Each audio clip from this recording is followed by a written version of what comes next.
Hi friends, मैं आकांक्षा शर्मा जी की with आकांक्षा में आपका स्वागत करती हूँ। फ्रेंड्स, आज हम प्रबंधन का 10वां भाग करने वाले हैं। ये 2500 प्रश्न है प्रबंधन के लिए जो तैयार किए गए हैं और इसके हम 9 भाग कर चुके हैं और आज हम 10वां भाग करेंगे। 240 वस्तुनिष्ठ प्रश्न इसके कर चुके हैं और आज 241 से स्टार्ट करेंगे। ये बहुत ही महत्वपूर्ण है। अगर आप ये पूरे ऑब्जेक्टिव कर लेते हैं तो कोई भी प्रश्न आपका बाहर नहीं जाएगा।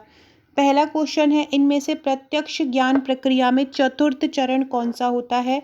अवलोकन चरण, व्यवहार प्रतिक्रिया, व्याख्या या निर्वाचन चरण या उद्दीपन का चरण। तो प्रत्यक्ष ज्ञान प्रक्रिया में चौथा चरण होता है निर्वाचन चरण, इंटरप्रिटेशन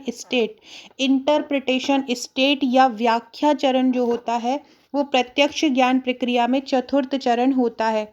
निम्न में से क्या उसकी कार्य के प्रति व्यक्ति के सामान्य दृष्टिकोण से संबंधित है? कार्य के प्रति व्यक्ति के सामान्य दृष्टिकोण से संबंधित है। संगठनात्मक प्रतिबद्धता, कार्य संतुष्टि, कार्य में भागीदारी या संगठनात्मक व्यवहार। कार्य संतुष्टि कार्य के प्रति व्यक्ति के सामान्य दृष्टिकोण से संबंधित है। क्या व्यक्ति के सामान्य दृष्टिकोण से संबंधित है? कार्य की संतुष्टि।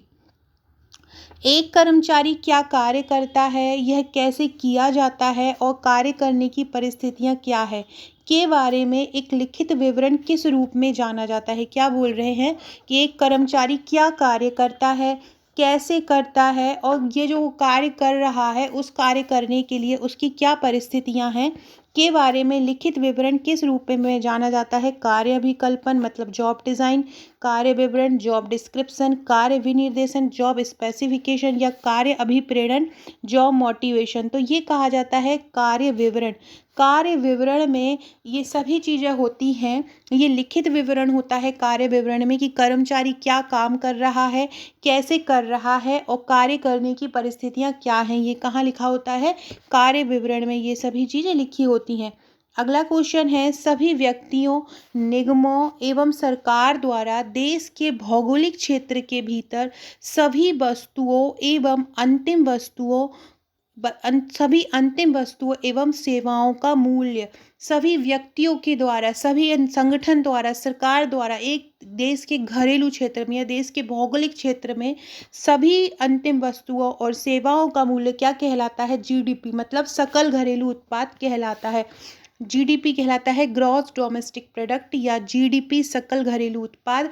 एक ही देश के भीतर सभी व्यक्तियों, सरकारों, निगमों के जो भी उन्होंने अंतिम वस्तुओं और सेवाओं का उपभोग किया है उसका मूल्य क्या कहलाता है? सकल घरेलू उत्पाद कहलाता है।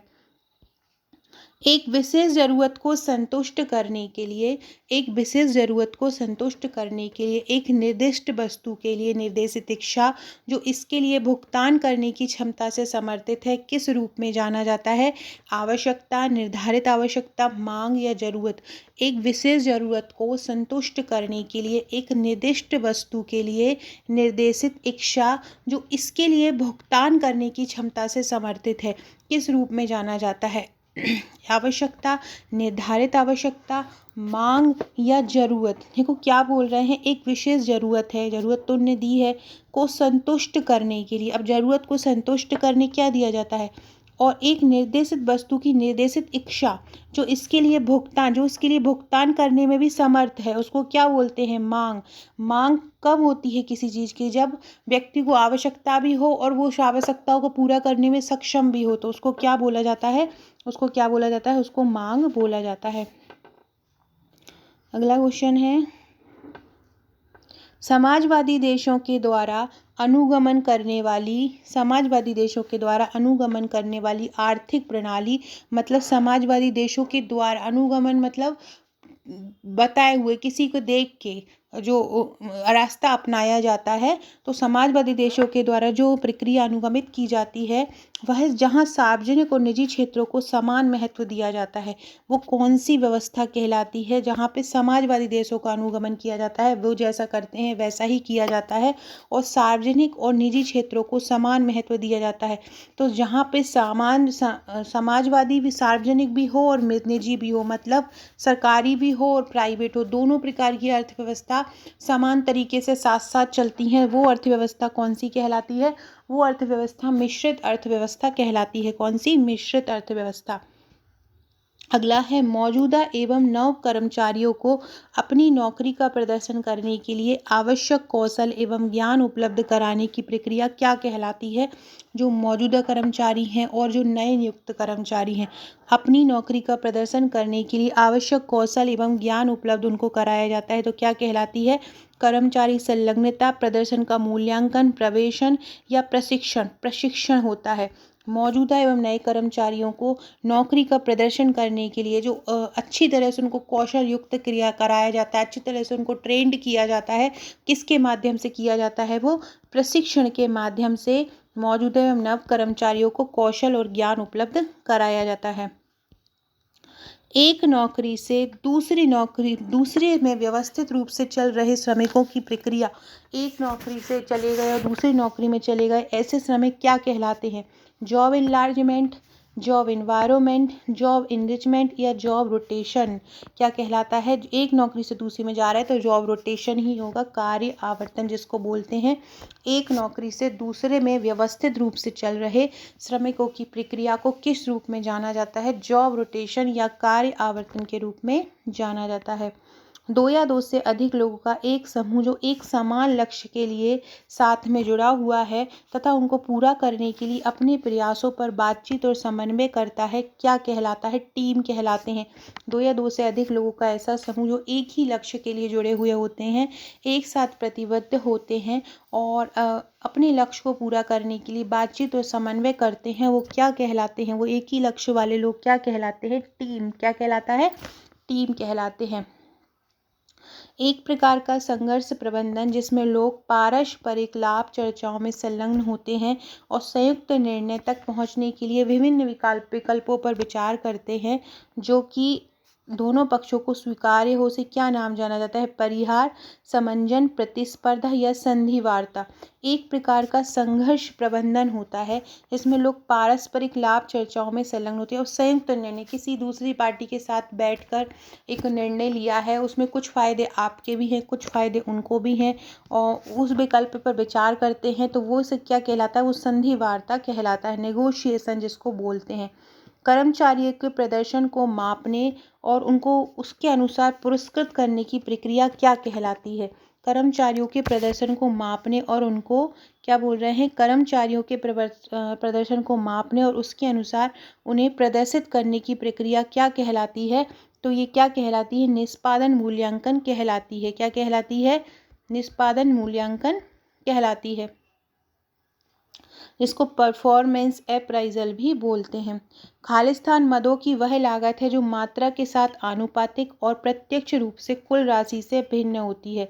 खालिस्तान क्या है, मदों की वह लागत, इनमें से क्या ऐसा है जो मदों की वह लागत है जो मात्रा के साथ आनुपातिक और प्रत्यक्ष रूप से कुल राशि में भिन्न होती है। ऑप्शन दिए हैं निबंध लागत, मात्रा लागत, नियत लागत या परिवर्तनशील लागत। तो ये होती है परिवर्तनशील लागत या वेरिएबल कॉस्ट।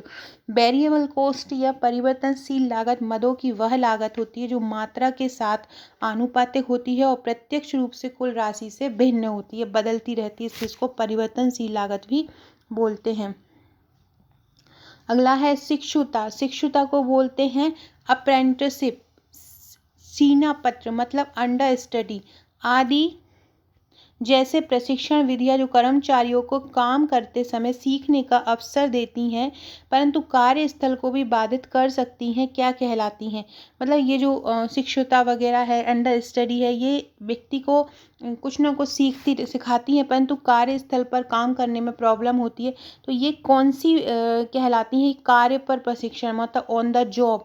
अगर ऑन द जॉब ट्रेनिंग दी जाती है कि जब आप किसी कार्य को कर भी रहे हो और ट्रेनिंग भी दे रहे हो तब आप सीखते तो हैं लेकिन आपके कार्यस्थल भी बाधा आ जाते हैं, तो उसको क्या बोलते हैं, कार्य पर प्रशिक्षण या ऑन द जॉब ट्रेनिंग बोलते हैं। किसी कर्मचारी के लिए क्षतिपूर्ति की संरचना तैयार करते समय क्या उद्देश्य होना चाहिए।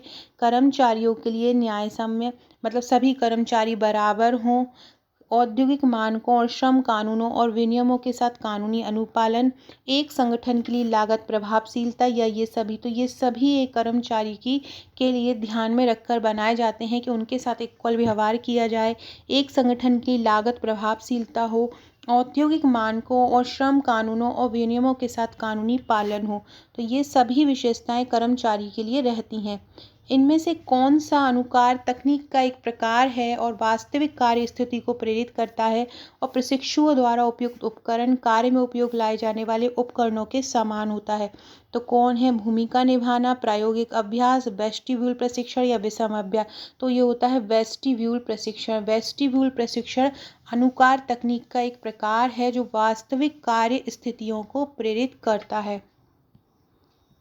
अगला क्वेश्चन है, अगर उत्पाद का लाभ मार्जिन कम हो जाता है, अगर उत्पाद कोई बिक रहा है और उसका लाभ जो आपको मिलता है वो मार्जिन कम हो जाए और तब बिक्री राजस्व बढ़ जाता है, तो क्या हो जाता है, बिक्री राजस्व उस स्थिति में बढ़ जाता है। तो ऐसे में उत्पाद की मांग को क्या कहा जाता है, मूल्य प्रत्यास्थ, क्रॉस प्रत्यास्थ, आय प्रत्यास्थ या गैर प्रत्यास्थ। इसका बोला जाता है मूल्य प्रत्यास्थ या प्राइस इलास्टिक।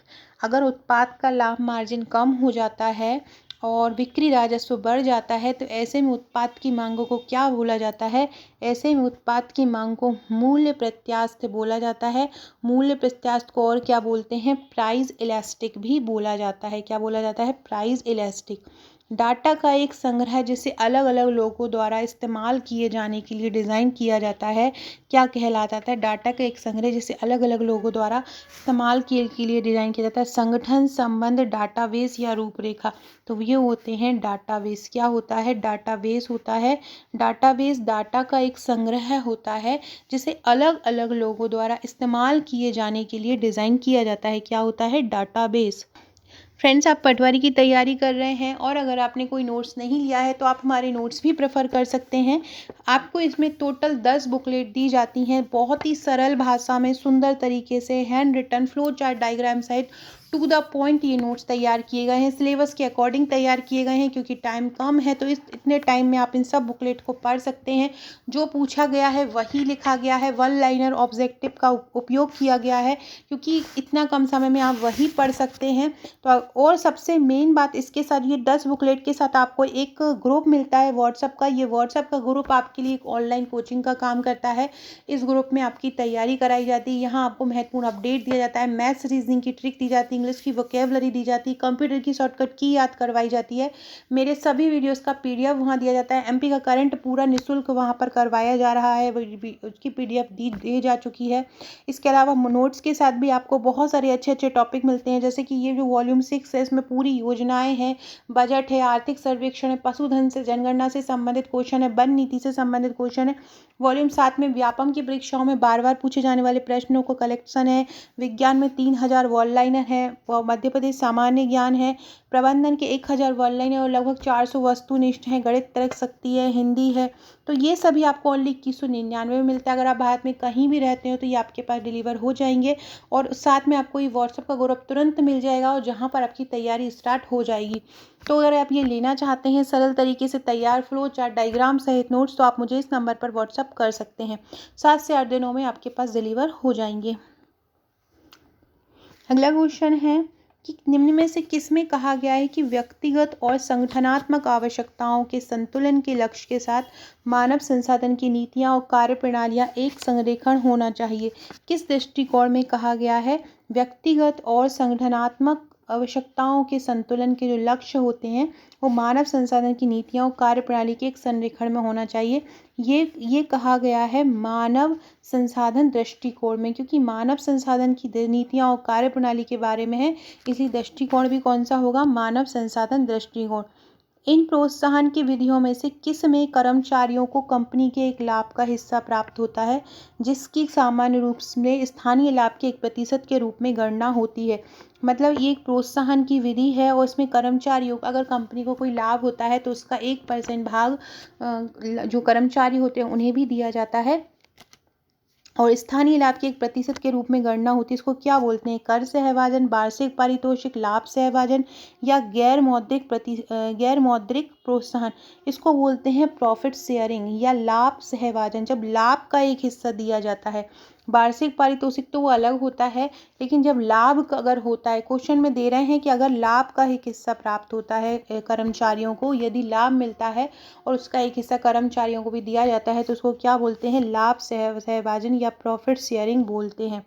फैक्ट्री में धूम्रपान निषेध है, यह किस चीज़ का उदाहरण है? यह नियम का उदाहरण है। फैक्ट्री में धूम्रपान निषेध है, ये नीति, कार्यनीति, विधि या नियम किसका उदाहरण है व्यू रचना का? तो ये नियम का उदाहरण है। फ्रेंड्स, अगर आपने मेरा व्हाट्सएप ग्रुप अभी तक ज्वाइन नहीं किया है तो उसको ज्वाइन कर लीजिए, वहाँ आपको महत्वपूर्ण अपडेट मिलता रहेगा। साथ ही अगर आपने आपका नंबर मेरे पास सेव नहीं कराया है तो 6260190944 पर आप मुझे व्हाट्सअप कर सकते हैं। व्हाट्सअप करके अपना नाम लिख के मुझे सेव इट बोलेंगे तभी सेव होगा। केवल हाय लिख कर मत भेजिएगा, मेरे को नाम नहीं पता आपका तो मैं किस नाम से सेव करूँगी, तो नाम ज़रूर लिख के भेजिएगा। और यहाँ पे आपको मेरे स्टेटस शो होते रहेंगे, यहाँ से आपको नोट्स की भी जानकारी मिल जाएगी अगर आप नोट्स लेना चाहते हैं। फैक्ट्री में धूम्रपान निषेध है, ये क्या है? ये एक नियम है, एक नियम बनाया है कि फैक्ट्री में आप धूम्रपान नहीं कर सकते हो। औपचारिक समूह के माध्यम से इसके द्वारा कार्य संपादित करने की कला ही प्रबंध है। औपचारिक समूह के माध्यम से तथा उसके द्वारा, मतलब औपचारिक समूह के माध्यम से ही कार्य हो रहा है और औपचारिक समूह के द्वारा जब कार्य करने की कला प्रबंध है। औपचारिक समूह के माध्यम से कार्य संपादित करने की कला प्रतिबंध है। ये किसने कहा था? Peter Drucker, Henri Fayol, Harold Koontz या F.W. टेलर ने? हेराल्ड कूंज ने बोला था। फ्रेंड्स, इससे एक याद आया कि मैंने प्रबंधन के 2 वीडियो ऐसे बताए हैं जिसमें प्रबंधन की संबंधित परिभाषाएं हैं, जैसे ये दी गई है परिभाषा। इस प्रकार की मिलती जुलती लगभग 70 से 80 परिभाषाएं हैं जो एग्जाम में पूछी जानी है। आप उनको कैसे याद रखोगे? तो उसके लिए मैंने कुछ ट्रिक्स बनाई हैं। उन ट्रिक्स का 2 वीडियो मैं बना चुकी हूँ, एक और मैं कल भी लेके आऊँगी, तो उसकी 8 से 10 वीडियो बनेंगी। उसमें प्रबंधन की पूरी ट्रिक्स से आपको जितनी भी परिभाषाएं हैं वो पूरी याद हो जाएंगी। अगर आपने नहीं देखी हो तो वो देख लीजिएगा। डिस्क्रिप्शन बॉक्स और कमेंट बॉक्स में मैं लिंक भी डाल दूँगी। तो ऐसी वाली जितनी भी परिभाषाएं हैं तो वो आपको उससे मैं चुटकियों में कोई ना कोई ट्रिक बनाकर मैं डाल देती हूँ जिससे आपको याद हो सके। कुछ फ़नी ट्रिक्स लिख के डाल देती हूँ जिससे आपको याद हो सके, तो वो ज़रूर देखिएगा। तो औपचारिक समूह के माध्यम से तथा इसके द्वारा कार्य संपादित करने की कला ही प्रबंध है, यह किसने बोला था? हेरोल्ड कूंज ने बोला था। किस संगठन ने प्रबंध के निम्नलिखित कार्यों का सही अनुक्रम क्या है? देखो, प्रबंध का कार्य बोल रहे हैं कि कार्य, प्रबंध का जब कार्य होता है तो सबसे पहले क्या होता है? तो सबसे पहले होता है आयोजन, फिर होता है संगठन, फिर होता है अभिप्रेरण, फिर होता है नियंत्रण। ये कार्य की बात हो रही है। तो कार्य का सबसे पहले आयोजन किया जाता है, फिर उसको संगठित किया जाता है, फिर उससे अभिप्रेरणा होती है, फिर उसका नियंत्रण होता है, लास्ट में नियंत्रण होता है। तो आयोजन, संगठन, अभिप्रेरण और नियंत्रण ये कार्य में है। ऐसे 4 चीज़ें बहुत सारी हैं, आगे उनमें मत हो जाइएगा। जैसे कि प्रबंध के उद्देश्य क्या हैं, प्रबंध के अंतर्गत क्या है, ये कार्य के बारे में आ रहा है। और ये प्रबंध के कार्य नहीं आ रहा है, ये संगठन में प्रबंध के कार्य आ रहा है। तो ये चीज़ें याद रखिएगा। संगठन में प्रबंध के कार्य में सबसे पहले क्या होगा? आयोजन होगा, फिर क्या होगा? संगठन होगा, फिर क्या होगा? अभिप्रेरण होगा, फिर क्या होगा? नियंत्रण होगा। मैनेजमेंट एंड इंडस्ट्रियल वर्ल्ड के लेखक कौन हैं? मैनेजमेंट एंड इंडस्ट्रियल वर्ल्ड के लेखक हैं हर्विन्सन व Myers. Management and industrial world के लेखक कौन हैं? तो मैनेजमेंट एंड इंडस्ट्रियल वर्ल्ड के लेखक हैं हर्विन्सन व Myers. The social psychology of industry के लेखक, the social psychology of industry के लेखक कौन है? J.A.C. Brown, Edward Lawler, Edward Smith या गुस्टाव कैसल। तो कौन है इसके? J.A.C. ब्राउन है। J.C. ब्राउन कौन है? The social psychology of industry के लेखक। The social psychology of industry के लेखक कौन है? J.C. ब्राउन। J.C. ब्राउन कौन है? The social psychology of industry के लेखक। और मैनेजमेंट इन इंडस्ट्रियल वर्ल्ड के लेखक कौन है? हर्विन्सन व मेयर्स हैं। The custom appraisal of job performance नामक पुस्तक के लेखक कौन है? क्या है पुस्तक का नाम? The custom appraisal of job performance. इसके लेखक हैं रिचार्ड ए एनिन। रिचार्ड ए एनिन कौन है? The custom appraisal of job performance. ये बहुत महत्वपूर्ण है, ये जितनी भी पुस्तकें हैं उनके लेखक हैं। क्या है question? The custom appraisal of job performance. The custom appraisal of job performance के लेखक कौन है? रिचार्ड आ एनिन। रिचार्ड आ एनिन है। Man power management and employment relations नामक पुस्तक के लेखक कौन है? क्या है पुस्तक का नाम? Man power management and employment relations. ये किसने लिखी है? डेल यॉर्डर ने। Man power management and employment relations नामक पुस्तक किसने लिखी है? डेल योडर ने लिखी है। Man power management and employment relations किसने लिखी है? डेल योडर ने। Principle of personnel management, principle of personnel management के कौन है? Edward V Flippo. Principles of personnel management के लेखक कौन है? एडवर्ड वी फिलिप्पो हैं। कौन है? Edward V Flippo. Principles of personnel management. अगला है personnel management and industrial relation. Personnel management and industrial relation के कौन है? इसके हैं Dale Yoder. Dale Yoder principles of personnel management, ये एक ही क्वेश्चन है, पहला और दूसरा 68वां थोड़ा सा घुमा दिया है। An objective security of personal administration, an objective security of personal administration के हैं थॉमस जे स्पट।